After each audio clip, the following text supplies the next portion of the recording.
Hello, magandang araw po sa inyong lahat mga abyan. For today's video, magbibigay po tayo sa ating mga alagang manok ng organic na vitamins mga abyan. Tara! Ayan mga abyan, at dahil maganda ang ating panahon ngayon at hindi natin maaasahan na magtuloy-tuloy ito, maaari pong sa mga susunod na araw ay umulan na naman.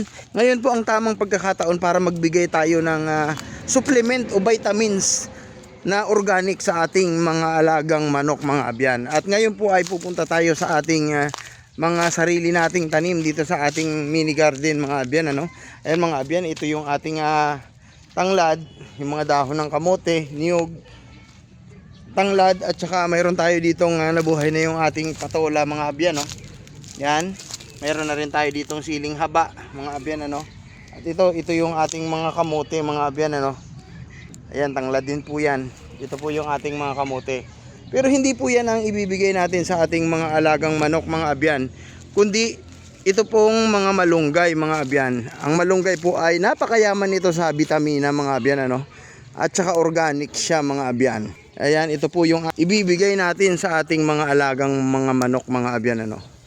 Medyo matagal-tagal na rin tayong hindi nakakapagbigay nito sa ating mga alagang manok mga abyan. At ngayon po ay bibigyan natin sila. Ayan, oh, ang ganda nung dahon ng ating malunggay mga abyan. Ayan, piliin lang natin yung mga medyo magugulang na dahon para parang na-trim na rin natin itong ating malunggay mga abyan. Ayan, at pataas na sila mga abyan, oh. Ayan, oh, ang ganda ng dahon mga abyan, oh. Ayan, oh. Ayan, malusog na malusog yung ating malunggay dahil ito po ay linalagyan natin ng fertilizer mga abyan, ano. At yung ginagawa nating fertilizer mga abyan ay yung ano rin, yung ipot ng ating mga manok, ano, o yung dumi ng ating mga manok. Eksakto na ito mga abyan, ano, itong dami na ito para ibigay natin sa ating mga alagang mga manok mga abyan. Ayan.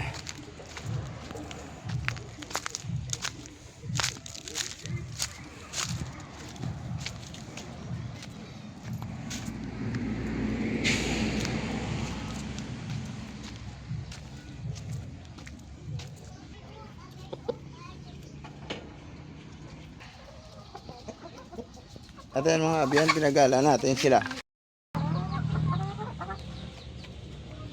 So ayan mga abyan, oh, kumakain po yung ating mga native chicken at saka itong ating Rhode Island Red. Ayan, tumutuka po sila ng malunggay mga abyan, ano.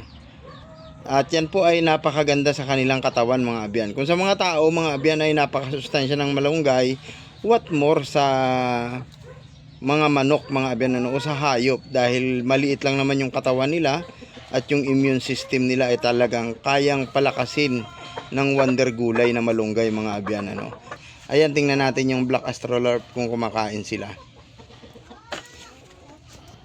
Ayan, ito po ang aking uluhanon ay parang ayaw kumain. Ayan, ito yung ano, black astrolorp mga abyan, oh. Tingnan natin kung tumutuka sila. Nakakain na siya. Mayroon na siyang mga natuka. Kurting. Kurting. Kurting. Itong isa mga abyan ay may nakain na rin siya dyan. Ayan, kumakain na siya mga abyan, oh. Bali, parang yan na yung kanilang pinakang merienda. Yung matitira na yung mga malunggay na yan, mamaya ay isasama natin sa gigilingin natin yan, yung mga malunggay na matitira para wag masayang. Ihahalo natin mamaya sa kanilang pagkain. Ayan, oh, kumakain sila, oh. Ayan. Ay, maganda yan sa kanila kasi nangingitlog sila. Ay, napakagandang vitamina yan sa kanila mga abyan, ano. Ayan mga abyan, oh. Binigyan din natin yan sila ng malunggay mga abyan, oh. At ayan mga abyan, oh, halos ubos na nila yung ibiniti nating malunggay mga abyan. Ayan, napakaganda nun sa kanilang katawan. So ayan mga abyan, maraming salamat po sa inyong panunood at sana po ay magkita-kita po tayong muli sa mga susunod kong video kung luluubin ng Panginoon. Salamat po sa Diyos. Pag-ibig.